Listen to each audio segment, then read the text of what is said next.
Hello students, welcome back to our YouTube channel Ashish Tiwari updates. I am Sudhanshu. I hope आप सभी अच्छे होंगे। आज की हमारी वीडियो तुलनात्मक राजनीति विश्लेषण में तरीके व दृष्टिकोण सब्जेक्ट पर रहने वाली है, जिसमें मैं आपको इसकी 6th यूनिट है उसके जो इंपॉर्टेंट टॉपिक्स हैं उनको शॉर्ट्स में एक्सप्लेन करूंगा। इससे पहले की वीडियो में हमने इस सब्जेक्ट की 5th यूनिट जो कि आपकी राजनीतिक अर्थव्यवस्था थी उसके जो इंपॉर्टेंट टॉपिक्स थे उनको शॉर्ट्स में एक्सप्लेन किया था। अगर आप हमारे चैनल पर फर्स्ट टाइम विजिट कर रहे हो तो चैनल को जरूर सब्सक्राइब कर लीजिए, जिससे आने वाले और चैप्टर्स की वीडियो की नोटिफिकेशन आपको टाइम पर मिले। तो आज की हमारी वीडियो बी ऑनर्स राजनीति विज्ञान सेमेस्टर सेकंड जो आपका DSC 5 का सब्जेक्ट है तुलनात्मक राजनीति विश्लेषण में तरीके व दृष्टिकोण, जो कि आपका 4th क्रेडिट का कोर्स है, उसके जो आपकी 6th यूनिट है उसके जो इंपॉर्टेंट टॉपिक्स हो गए उनको मैं शॉर्ट्स में एक्सप्लेन करूंगा। इससे पहले की वीडियो में मैंने इसकी 5th यूनिट जो आपकी राजनीतिक अर्थव्यवस्था थी उसके जो इंपॉर्टेंट टॉपिक्स थे उनको शॉर्ट्स में एक्सप्लेन किया था। तो चलिए वीडियो को स्टार्ट कर लेते हैं। तो आज की वीडियो में हम आपकी 6th यूनिट है लिंग निर्धारण तुलनात्मक राजनीति, इसको पढ़ेंगे। तो सबसे पहले हम इसका एक परिचय देख लेते हैं। तुलनात्मक राजनीति राजनीति विज्ञान की वह शाखा है जो विभिन्न देशों की राजनीतिक प्रणालियों, संस्थाओं, प्रक्रियाओं और नीतियों की तुलना करके उनके बीच समानता और भिन्नताओं का अध्ययन कराती है। जो आपकी कंपैरेटिव पॉलिटिक्स है, तुलनात्मक राजनीति है, वो ये कहती है कि जो आपको विभिन्न देश की राजनीतिक प्रणालियाँ होती है, संस्थाएं होती है, प्रक्रिया होती है और जो नीतियाँ होती है उनके बीच तुलना करती है और जो उनके बीच समानता और भिन्नताएं होती है उनका अध्ययन हमें कराती है। इस अध्ययन में विभिन्न कारकों का विश्लेषण किया जाता है, जिनमें से एक महत्वपूर्ण कारक जेंडर भी है। जो आपका यह अध्ययन है इसमें विभिन्न कारकों का विश्लेषण किया जाता है तुलनात्मक राजनीति में, पर इसमें जो एक महत्वपूर्ण कारक है वो आपका जेंडर है। तो आज की वीडियो में हम जेंडर के बारे में ही पढ़ेंगे। जो आपका लिंग निर्धारण तुलनात्मक राजनीति राजनीतिक प्रक्रियाओं में लिंग की भूमिका को समझने और समाज में लैंगिक समानता को बढ़ावा देने के लिए एक आवश्यक क्षेत्र है।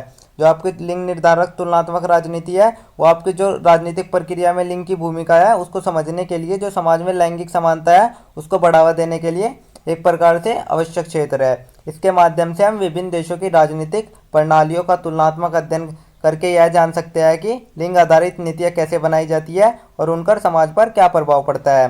तो लिंग निर्धारित तुलनात्मक राजनीति का अध्ययन करके हमें ये पता चलता है कि जो आपके लिंग आधारित नीतियाँ होती है वे कैसे बनाई जाती है और उन पर समाज पर क्या क्या प्रभाव पड़ता है। तो ये हमने एक छोटा सा परिचय देख लिया। अब हम एक पॉइंट देख लेते हैं, तुलनात्मक राजनीति में लिंग भेद। तुलनात्मक राजनीति में लिंग भेद का अध्ययन विभिन्न देशों की राजनीतिक प्रणालियों में महिलाओं व अन्य लैंगिक समूहों की भागीदारी, अवसरों और भेदभाव की तुलना करता है। जो आपका तुलनात्मक राजनीति में लिंग भेद है उसका अध्ययन विभिन्न देशों की राजनीतिक प्रणालियों में जो महिलाओं और अन्य लैंगिक समूहों की भागीदारी होती है, अवसर होती है और उनके जो पीछे जो भेदभाव होती है उनकी तुलना करता है। अब हम इसके कुछ मुख्य बिंदु देख लेते हैं, जिसमें आपका सबसे पहला आता है राजनीतिक प्रतिनिधित्व में असमानता। कई देशों में महिलाओं की संसद और सरकार में भागीदारी कम होती है। जो आपके विभिन्न प्रकार के देश हैं उनमें ऐसा होता है जो महिलाओं की संसद होती है और जो सरकार की भागीदारी होती है वो कम होती है। दूसरा आपका नीति निर्माण में भेदभाव। सरकारी नीतियाँ अक्सर पुरुष प्रधान दृष्टिकोण से बनाई जाती है। जो आपकी सरकारी नीतियाँ होती है वे पुरुष प्रधान दृष्टिकोण से बनाई जाती है। थर्ड हम देख सकते हैं सामाजिक और सांस्कृतिक बाधाएं। पारंपरिक सोच और पितृसत्तात्मक समाज महिलाओं की राजनीतिक भागीदारी को सीमित करता है। जो आपके पारंपरिक सोच है और पितृसत्तात्मक समाज है जो महिलाओं की भागीदारी होती है राजनीति में उसको सीमित करता है। फोर्थ आपका आता है आर्थिक संसाधनों की असमानता। चुनाव लड़ने और राजनीति में प्रवेश के लिए महिलाओं को वित्तीय चुनौतियों का सामना करना पड़ता है। जो आपके चुनाव लड़ने और राजनीति में प्रवेश करने के लिए जो महिला खड़ी होती है उनको वित्तीय चुनौतियों का सामना करना पड़ता है। फिफ्थ आपका लैंगिक हिंसा और राजनीति। महिला नेताओं को धमकी, हिंसा और साइबर बुलिंग जैसी समस्याओं का सामना करना पड़ता है। जो आपकी महिला नेता होती है उनको धमकी ज़्यादा मिलते हैं, उनके साथ हिंसा और साइबर बुलिंग जैसी समस्या सामने आती है। तो हमने इसके कुछ मुख्य बिंदु देख लिए। अब हम इसके समाधान और सुधार प्रयास देख लेते हैं, जिसमें आपका सबसे पहला आता है लैंगिक कोटा प्रणाली को अपनाना। जो आपकी लैंगिक कोटा प्रणाली है उसको अपनाना। दूसरा जो महिला सशक्तिकरण की नीतियाँ होती है उनको बनाना। थर्ड आपका जो सामाजिक जागरूकता है उसको बढ़ाना और जो पितृसत्तात्मक सोच है उसको बदलना। तो ये तो हमने देख लिया। अब हम देख लेते हैं मुख्य धारा का शोध, लिंग शोध और लोकतांत्रिकरण। तुलनात्मक राजनीति में मुख्य धारा का शोध, लिंग शोध और लोकतांत्रिकरण तीन महत्वपूर्ण पहलू है जो कि आपके राजनीतिक प्रणाली, सत्ता संतुलन और लैंगिक समानता के बीच संबंध को समझने में मदद करता है। तो सबसे पहले हम देखते हैं मुख्य धारा का शोध। मुख्य धारा का राजनीतिक शोध पारंपरिक दृष्टिकोण पर केंद्रित होता है और आमतौर पर सत्ता, संस्थाओं, चुनावों और नीतियों के अध्ययन पर ध्यान देता है। जो आपका मुख्य धारा का शोध है वो पारंपरिक दृष्टिकोण पर, नीतियों के अध्ययन पर अधिक ध्यान देता है। अब हम इसकी कुछ विशेषताएं देख लेते हैं मुख्य धारा के शोध की, जिसमें आपकी सबसे पहली विशेषता आती है सरकार राजनीतिक दलों और जो नीतियाँ होती है उनका विश्लेषण करते हैं। दूसरा, लोकतांत्रिक और अधिनायकवादी प्रणालियों की तुलना करता है। तीसरा, आपका राजनीतिक विकास, स्थिरता और आर्थिक प्रभाव का अध्ययन करता है। फोर्थ, आपका मुख्य रूप से जो पुरुष प्रधान राजनीति होती है उनको प्राथमिकता देता है, जो कि आपकी लिंग आधारित दृष्टिकोण को अनदेखी कर देती है। तो ये हमने इसकी कुछ मुख्य विशेषताएं देख ली मुख्य धारा का शोध की। अब हम देख लेते हैं लिंग शोध, जो आपका जेंडर रिसर्च है उसको देख लेते हैं। लिंग शोध राजनीति में महिलाओं और अन्य लैंगिक समूहों की भूमिका, उनकी भागीदारी और भेदभाव के मुद्दों का अध्ययन करता है। इसकी विशेषताएं देख लेते हैं हम, जिसमें आपको सबसे पहली विशेषता आती है महिलाओं और अन्य लिंग समुदाय की राजनीतिक भागीदारी का विश्लेषण करना। दूसरा, सत्ता संरचना में लैंगिक असमानता की पहचान। तीसरा, नारीवादी सिद्धांतों और लैंगिक नीतियों का तुलनात्मक अध्ययन। फोर्थ, आपका महिला सशक्तिकरण और लिंग समानता को बढ़ावा देने वाले सुधार है, उन पर ध्यान देना। तो हमने ये लिंग शोध की कुछ मुख्य विशेषताएं देख ली। अब हम देख लेते हैं लोकतंत्रीकरण और लिंग शोध का क्या संबंध है। लोकतंत्रीकरण वह प्रक्रिया है जिसके द्वारा कोई देश लोकतांत्रिक शासन व्यवस्था अपनाता है। इसमें सत्ता का विकेंद्रीकरण, नागरिक अधिकारों की रक्षा और स्वतंत्र चुनाव शामिल है। जो आपका लोकतंत्रीकरण है वो एक प्रकार की ऐसी प्रक्रिया है जिसमें जो लोकतांत्रिक देश होते हैं वे लोकतांत्रिक शासन व्यवस्था अपनाते हैं, और जो सत्ता होती है उसमें सत्ता का विकेंद्रीकरण, नागरिक अधिकारों की रक्षा और जो स्वतंत्र चुनाव होते हैं वे शामिल होते हैं। अब हम देखते हैं लोकतंत्रीकरण में लिंग का क्या प्रभाव है। तो इसमें सबसे पहले हम देखते हैं लोकतांत्रिक देशों में जो महिलाओं की भागीदारी होती है वो अधिक होती है। दूसरा, लैंगिक समानता को लोकतंत्र की गुणवत्ता का एक अच्छा मापदंड माना जाता है। थर्ड, आपका कुछ देशों में लोकतंत्र होने के बावजूद महिलाओं और अन्य लिंग समूह को समान अवसर नहीं मिलते हैं। फोर्थ, आपका लोकतांत्रिक सुधारों के लिए जो लैंगिक दृष्टिकोण से बनाई गई नीतियाँ हैं वे अधिक प्रभावी होती है। तो ये हमने देख लिया लोकतांत्रिकरण में लिंग का क्या प्रभाव होता है। अब हम एक नया टॉपिक देख लेते हैं, लिंग अंतराल के सामने क्या उपलब्धि है और क्या चुनौतियाँ हैं। लिंग अंतराल का अर्थ है पुरुषों और महिलाओं के बीच शिक्षा, रोजगार, राजनीति और सामाजिक अवसरों में असमानता। लिंग अंतराल को आप एक असमानता के रूप से देख सकते हैं जो आपके पुरुषों और महिलाओं के बीच जो, या फिर कोई अन्य लैंगिक समूह हो गया उनके बीच जो शिक्षा के बीच, रोजगार के बीच, राजनीति के बीच और जो सामाजिक अवसरों के बीच असमानता है उनको ही लिंग अंतराल कहा जाता है। तो आप सबसे पहले हम इनकी उपलब्धियां देख लेते हैं, जिसमें आपका सबसे पहला आता है शिक्षा में सुधार। कई देशों में जो लड़कियां होती है उनकी शिक्षा दर बढ़ी है। दूसरा, राजनीतिक भागीदारी, जो कई देशों में महिलाओं की संसद और सरकार है उनमें उनकी भागीदारी बढ़ी है। थर्ड, आपका आर्थिक स्वतंत्रता, महिलाओं के लिए उद्यमों और कार्यस्थलों में अवसर बढ़े हैं। फोर्थ, आपके कानूनी सुधार, जो आपके लैंगिक समानता उसको बढ़ावा देने के लिए बहुत प्रकार के नियम बनाए गए हैं, जैसे कि आप देख सकते हैं समान वेतन और घरेलू हिंसा विरोधी कानून। फिफ्थ, आपका आता है सामाजिक जागरूकता, लैंगिक भेदभाव को कम करने के लिए जो आपका जागरूकता अभियान है और नारीवादी आंदोलन है उन्होंने बहुत ज़्यादा प्रभाव डाले हैं। तो ये हमने इसकी उपलब्धियां देख ली। अब हम इनके सामने क्या चुनौतियां है उनको देख लेते हैं, जिसमें आपका सबसे पहला आता है वेतन असमानता। पुरुषों की तुलना में महिलाओं को समान कार्य के लिए कम वेतन मिलता है। जो आपके पुरुषों की तुलना में है उनमें महिलाओं को कम वेतन मिलता है। दूसरा, आपका राजनीतिक असमानता, अभी भी कई देशों में जो महिलाओं की राजनीतिक भागीदारी है वो सीमित है। थर्ड, आपका सांस्कृतिक और सामाजिक बाधाएं, कई समाजों में जो पारंपरिक सोच है वे महिलाओं को आगे बढ़ने से रोकती है। फोर्थ, आपका कार्यस्थल पर भेदभाव, महिलाओं को लिंग आधारित भेदभाव और उत्पीड़न का सामना करना पड़ता है। फिफ्थ, आपकी घरेलू जिम्मेदारियां, महिलाओं पर घर और परिवार की जिम्मेदारी अधिक होती है जिससे उनका जो फ्यूचर है, भविष्य है, उस पर असर पड़ता है। तो ये हमने इसके सामने क्या चुनौतियाँ थी उनको देख लिया। अब हम एक पॉइंट देख लेते हैं, राजनीतिक प्रतिनिधित्व, सरकार और राजनीति में महिलाएं। तो इसकी हम सबसे पहले स्थिति और प्रगति देख लेते हैं। स्थिति में हम देखते हैं कई देशों में महिलाओं की जो राजनीतिक भागीदारी है वो बढ़ी है।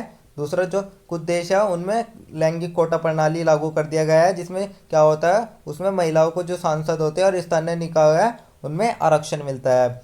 थर्ड, आपका जो महिला नेतृत्व है उनमें वृद्धि हुई, जैसे कि कुछ देशों में राष्ट्रपति बनी, प्रधानमंत्री और अन्य मंत्री पदों पर महिलाएं पहुंची है।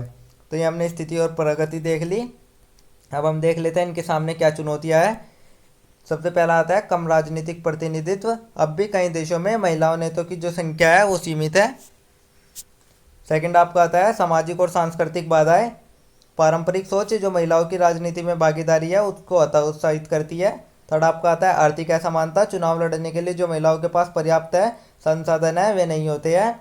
फोर्थ आपके राजनीतिक हिंसा और भेदभाव, महिला नेताओं को धमकियां दी जाती है और जो लैंगिक पक्षपात है उसका सामना करना पड़ता है उनको, तो इनके सामने चुनौतियां हैं। अब हम देख लेते हैं संयुक्त राज्य अमेरिका और महिलाओं की राजनीतिक भागीदारी। इसके लिए हम सबसे पहले इसका ऐतिहासिक परिप्रेक्ष्य देखेंगे। ऐतिहासिक परिप्रेक्ष्य में हम देखेंगे अमेरिका में महिलाओं को 1920 में 19वें संशोधन के तहत मतदान का अधिकार मिला। जो आपको मतदान का अधिकार था उसको अमेरिका में जो महिलाओं को उसका अधिकार मिला वो 1920 में 19वें संविधान संशोधन के तहत मिला। 1984 में गेराल्डेन फेरारो पहली महिला उपराष्ट्रपति उम्मीदवार बनी।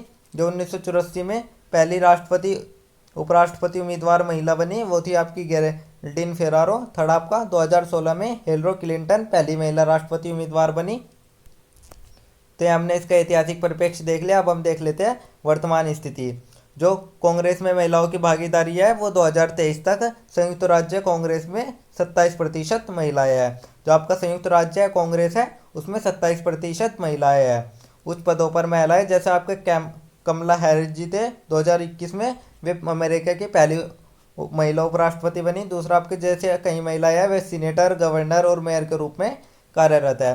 तो ये हमने महिलाओं की स्थिति देख ली संयुक्त राज्य अमेरिका में। अब हम देख लेते हैं इनके सामने क्या चुनौतियां हैं। सामाजिक और सांस्कृतिक बाधाएं, लैंगिक भेदभाव और पारंपरिक सोच अभी भी मौजूद है। दूसरा वेतन और संसाधनों की असमानता, जो महिला उम्मीदवार है उनको चुनाव प्रचार के लिए पुरुषों की तुलना में कम फंडिंग मिलती है। थर्ड आपका राजनीतिक हमले और लैंगिक भेदभाव, महिला नेताओं को अधिक आलोचना और साइबर बुलिंग का सामना करना पड़ता है। तो ये हमने इसके सामने कुछ चुनौतियां देख ली। अब हम देख लेते हैं इनके सुधार और पहल, जिसमें आपका सबसे पहला आता है लैंगिक कोटा नहीं लेकिन समान अवसरों के लिए सुधार जारी। दूसरा आपका महिला संगठन और आंदोलन, जैसे कि आपका इमिली लिस्ट हो गया, ये जैसी संस्थाएं हैं वे महिलाओं को चुनाव लड़ने के लिए समर्थन देती है। थर्ड आपका आता है नीतिगत सुधार, जो महिलाओं की भागीदारी होती है उसको बढ़ाने के लिए अभियान और कानून बनाए जा रहे हैं। तो ये हमने इसके सुधार और पहल देख लिए। अब हम देख लेते हैं भारत और महिलाओं की राजनीतिक भागीदारी। इसका भी हम सबसे पहले ऐतिहासिक परिप्रेक्ष्य देखते हैं। जो 1950 में हमारा संविधान लागू हुआ था उसके बाद ही जो महिला थी उनको समान राजनीतिक अधिकार मिल गए थे। 1966 में इंदिरा गांधी भारत की पहली महिला प्रधानमंत्री बनी थी। थर्ड आपका महिला आरक्षण 1992 में 73वें और 74वें संशोधन के तहत पंचायती राज व्यवस्था में 33% आरक्षण महिलाओं को दिया गया था। फोर्थ आपका 2023 में संसद में 33% महिला आरक्षण विधेयक पारित हुआ, लेकिन इसे लागू होने में समय लगेगा, यह भी लागू नहीं हुआ है। ये ऐतिहासिक परिप्रेक्ष्य देख लिया। अब हम देख लेते हैं भारत में महिलाओं की वर्तमान स्थिति क्या है। जो संसद में महिलाओं की भागीदारी है वो 2024 तक लोकसभा में लगभग 15% और जो राज्यसभा है उसमें 13% है। दूसरा आपका महिला मुख्यमंत्री, जो कुछ राज्य हैं उनमें महिला मुख्यमंत्री रही है, जैसे कि आप ममता बनर्जी को दे सकते हैं, जयललिता जी को दे सकते हैं और मायावती जी को देख सकते हैं। थर्ड आपका आता है पंचायती राज में प्रभावशाली भागीदारी, जो गांव है उनमें 33 से 50% महिला आरक्षण से नेतृत्व बढ़ा है। अब हम इनके सामने चुनौतियां देख लेते हैं। इनके सामने क्या क्या चुनौतियां हैं। चुनौतियों में हम देखते हैं संसद और विधानसभा में कम प्रतिनिधित्व, पुरुषों की तुलना में जो महिला सांसद है उनकी संख्या कम है।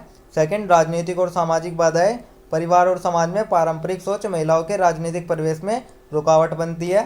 थर्ड आपका आर्थिक संसाधनों की समय कमी, जो आपको चुनाव लड़ने के लिए महिलाओं के पास आर्थिक सहयोग होता है वो कम होता है। फोर्थ आपका आता है राजनीतिक हिंसा और भेदभाव, जो कई महिला होती है वे नेताओं को धमकी जो कई महिला नेताएं होती है उनको धमकी मिलती है और जो लैंगिक भेदभाव है उसका सामना उनको करना पड़ता है। इसके सुधार और पहल के लिए हम देख लेते हैं, जिसमें आपका सबसे पहले आया है महिला आरक्षण विधेयक, जो कि आपको 33% को लागू करने की योजना है। सेकंड आपका राजनीतिक दलों में जो महिलाओं की भागीदारी है उसको बढ़ाने के प्रयास किए गए हैं। थर्ड आपका स्वयं सहायता समूह और महिला संगठन महिलाओं को सशक्त बना रहे हैं। तो हमने इसके सुधार और पहल देख लिया। अब हम एक छोटा सा निष्कर्ष देख लेते हैं, जो कि आपके आंसर राइटिंग में बहुत अधिक उपयोगी साबित होगा। निष्कर्ष में हम देखते हैं भारत में महिलाओं की राजनीतिक भागीदारी पिछले कुछ दशकों में बढ़ी है, लेकिन पुरुषों की तुलना में अभी भी कम है। जो आपके पंचायती राज संस्था है उनमें 33 से 50% आरक्षण का कारण जो गाँव में महिलाएं हैं उनकी भागीदारी बढ़ी है, लेकिन जो संसद और विधानसभा है वे प्रतिनिधित्व अभी भी सीमित है। हालांकि जो आपका महिला आरक्षण विधेयक है 33% का, वो एक महत्वपूर्ण कदम है जो आने वाले कई वर्षों में जो महिला नेता है उनकी संख्या बढ़ाने में मदद करेगा। लेकिन जो आपके आरक्षण है वे पर्याप्त नहीं है। महिलाओं को सामाजिक, आर्थिक और राजनीतिक रूप से सशक्त बनाने के लिए और भी सुधारों की आवश्यकता है। तो हमने एक छोटा सा निष्कर्ष देख लिया। यहीं पर मैं आप सभी स्टूडेंट से एक क्वेश्चन पूछता हूँ, जिसका आंसर आप सभी स्टूडेंट कमेंट बॉक्स में शॉर्ट्स में ज़रूर बताइएगा। आज का जो हमारा क्वेश्चन रहने वाला है वो ये रहने वाला है, जो आपका लिंग अंतराल का एक प्रकार का दृष्टिकोण है, एक सिद्धांत है, उसको आप कमेंट बॉक्स में शॉर्ट्स में ज़रूर बताइएगा। सभी स्टूडेंट शॉर्ट्स में कमेंट बॉक्स में अपना आंसर ज़रूर दें। तो ये था आपका 6th यूनिट, जिसमें हमने आपका लिंग अंतराल पढ़ा, या फिर आपका जो लैंगिक निर्धारण तुलनात्मक राजनीति थे उसके जो इंपॉर्टेंट टॉपिक्स थे उनको शॉर्ट्स में एक्सप्लेन किया। यह आपकी लास्ट यूनिट थी। यहीं पर आपका ये सब्जेक्ट फिनिश होता है। इसका कंप्लीट सिलेबस हमने आपको करा दिया है, आप देख सकते हो। आई होप आप सभी के समझ आ गया होगा। अब आपकी जो नेक्स्ट वीडियो रहने वाली है वो आपके अदर किसी सब्जेक्ट पर रहने वाली है। अगर आपको ये नोट्स चाहिए तो आप हमारा टेलीग्राम चैनल ज्वाइन कर लीजिए, वहाँ आपको ये नोट्स मिल जाएंगे। और अगर आपका किसी भी स्टूडेंट का कोई डाउट या क्वेरी है तो आप कमेंट बॉक्स में या हमारे इंस्टा पेज को फॉलो करके पूछ सकते हो, आपको रिप्लाई ज़रूर मिल जाएगा। एंड डेली अपडेट्स के लिए आप सभी हमारा व्हाट्सएप चैनल ज्वाइन कर लीजिए। Thank you, have a good day.